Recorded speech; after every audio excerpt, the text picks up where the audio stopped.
All right. Happy Monday, everybody. Big waves. Good to see you. Good to see you. So on the call last night, Andrea, the double hand waves has gotten to be popular. Everybody's enjoying doing that. So I was not crazy. It actually makes you smile more. It does. And I love that they call it the Brent Palmer. Yeah, the Brent Palmer wave. Yes. I was glad I could get a brand out of something. Yeah. Good to see everybody this morning. Happy Monday to you.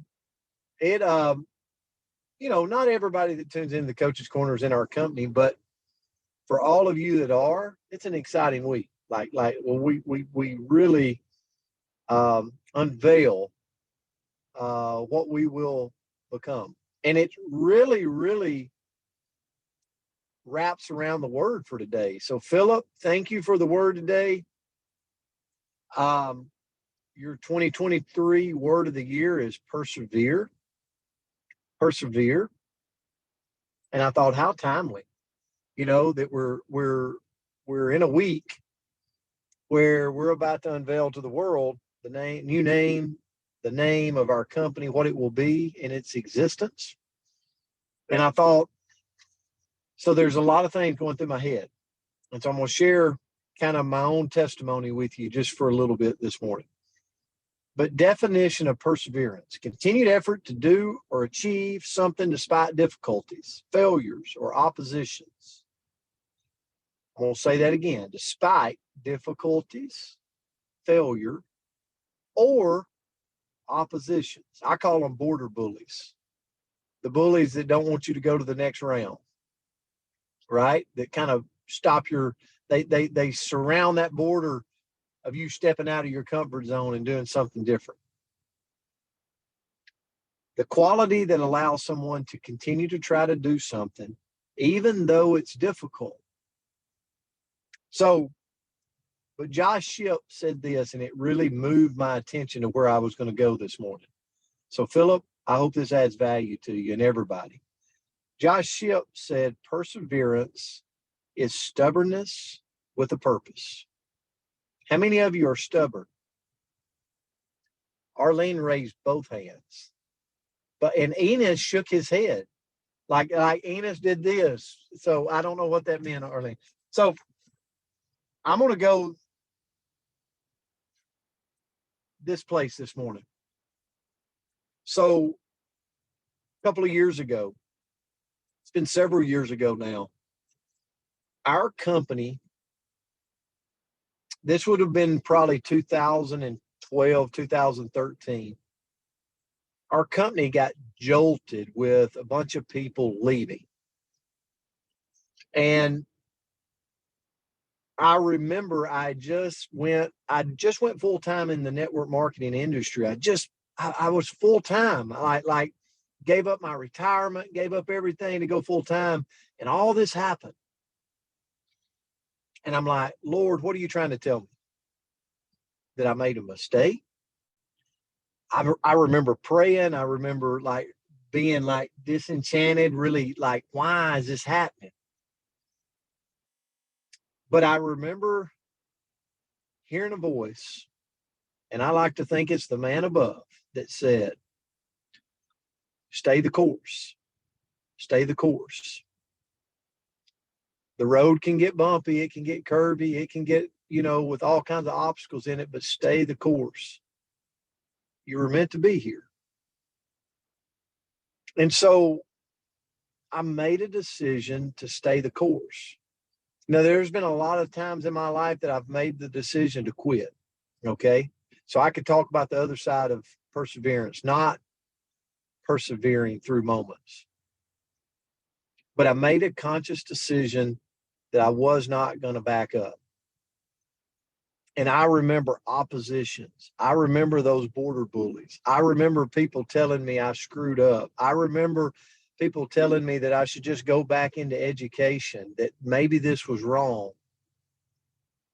And Mike and Lisa Guidry last Saturday on Saturday's call really made me think about this. So thank you, Mike and Lisa. They said, when we got started in the industry, we knew we might not be the fastest. Now they just hit a new rank, like things are happening for them. They're like, we knew we might not be the fastest, but we knew we wouldn't quit because we saw the vision of sticking and staying and persevering. And Mike and Lisa have persevered. And they said, you know what? There were times where people would leave us, they'd cut their auto ship off, they would back out. And we made a decision to ourselves that we would never stop. We would never stop our monthly shipment because that would just mean that we're getting another foot out the door to quit. And they said we continued, even though there was times where we didn't know where it was coming from, but we stayed the course. And today it's paying off because they persevered. And I can speak the same lesson in my own journey because years ago, I could have quit. I could have went back. I could have stopped. But it was the one time in my life that I really can point to that I just said, there is no quit in me. I made t-shirts that said, I don't quit. And I made those t-shirts to proclaim to the world that no matter how tough it gets, I will not back down. I will not quit because I've made that declaration.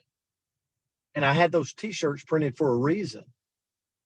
And I'll tell you, years down the road, I'm so thankful that I didn't quit. I'm so thankful that we persevered. I'm so thankful that I had good people in my corner. A lot of them are here today. But I also look around and I saw the people that did quit, that did stop their monthly shipment. And I hear from them quite often. And the sound sounds like this. I wish I would have stayed. I wish I would have kept going. I wish I would have kept fighting. I wish I would have kept my delivery where I wouldn't have got disenchanted or out of the group or out of the mix.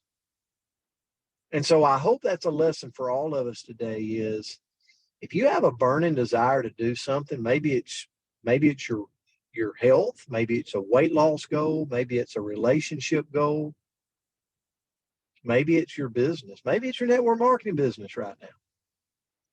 If there's a burning desire in you that says you were meant to be here, then you persevere. You fight through it. You fight through it because the challenges and the obstacles and all of that, they're coming. You're either going into it or you're in it right now or you're coming out of it, but it's going to happen. But if we make that declaration that I don't quit, then we keep moving forward. So Andrew Rosser, I'll turn it to you. That's my thoughts this morning. Thank you, Philip, for the word.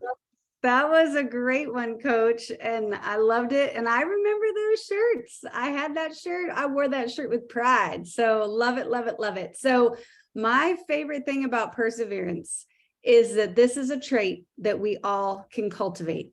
You know, so many of these words we talk about, it can be things that we're born with. It can be kind of who we are.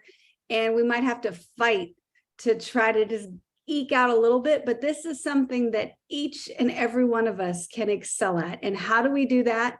Well, first of all, we can't be afraid to fail. Or with my motto, which is feel the fear and do it anyway. And all that makes me think of is, I'll give you a little tiny story. I recently started taking the kids rock climbing. It's an indoor gym. It's something I never pictured myself doing. I don't like heights. I don't like anything about it. Okay. This is not going to be something that I would enjoy, but I've actually been enjoying it. And, you know, one of the things that you have to do is you climb up these, I don't know, rock faces, but they're fake. And then you have to trust this rope to catch you. Like you jump off and then you like fall from the sky and you have to trust it to catch you.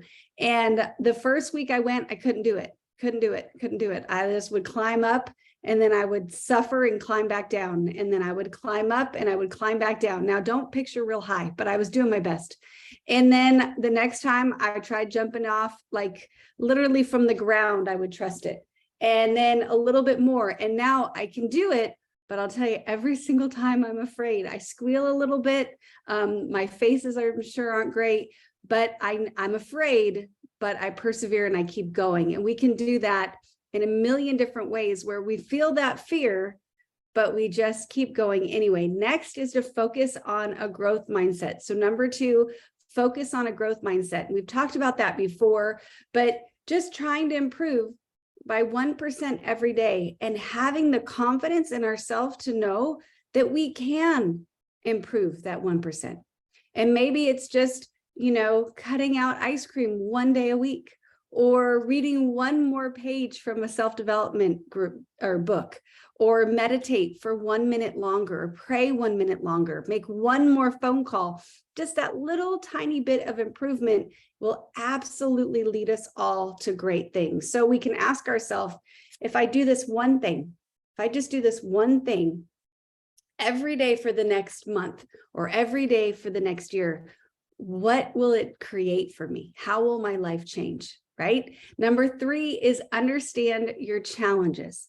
So take the time to identify what in your world tries to hold you back. Maybe it's a schedule, maybe it's a limiting belief, maybe it's just, having babies sometimes can be a little bit challenging. But when we can name the resistance and we can figure out what our challenges are, we can find the solution. Number 4 is to exercise regularly. And we don't really maybe realize the power of exercise. We think it's physical, right? I'm moving my body, so I'm physically helping myself.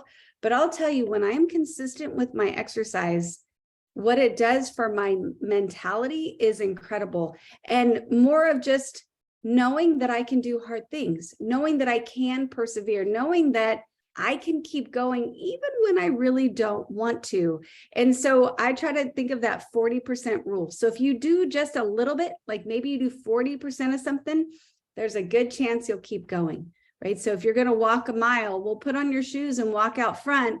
By the time you're out there, you're probably going to say, well, I'm not going to quit now. I'm going to keep going and get that mile in. Number 5 is to build a support network. I think of you beautiful people. This gets me excited to get up in the morning, gets me doing some self-development so that I have something to share. That network includes friends, family, coworkers, mentors, and peers. It allows us to have that safe, comfortable place that we can grow from, and they can give us that encouragement we need when we're in the hard spots, so we can keep going. Number 6 is to keep our goals in mind. So if we want to persevere, we have to know what we're fighting for. We got to keep that goal in front of us. So write down your short-term goals, write down those long-term goals, put them somewhere that you're going to see them. And then anytime you hit that little bump, that hiccup that wants to derail you, go read it and you'll keep going. With that is number 7, which is to set clear benchmarks. So when we have, a long-term goal, maybe I don't know what the long-term goal is, because I'm not thinking real well with that. So I want to be able to deadlift a certain amount of weight. I tried. I don't know why I went in that direction, because I know no idea what an appropriate amount of weight would be, but I've got a weightlifting goal. Let's just pretend, and it's going to take me 6 months to get there. Well, that could get a little discouraging if I'm just thinking of here all the way to there.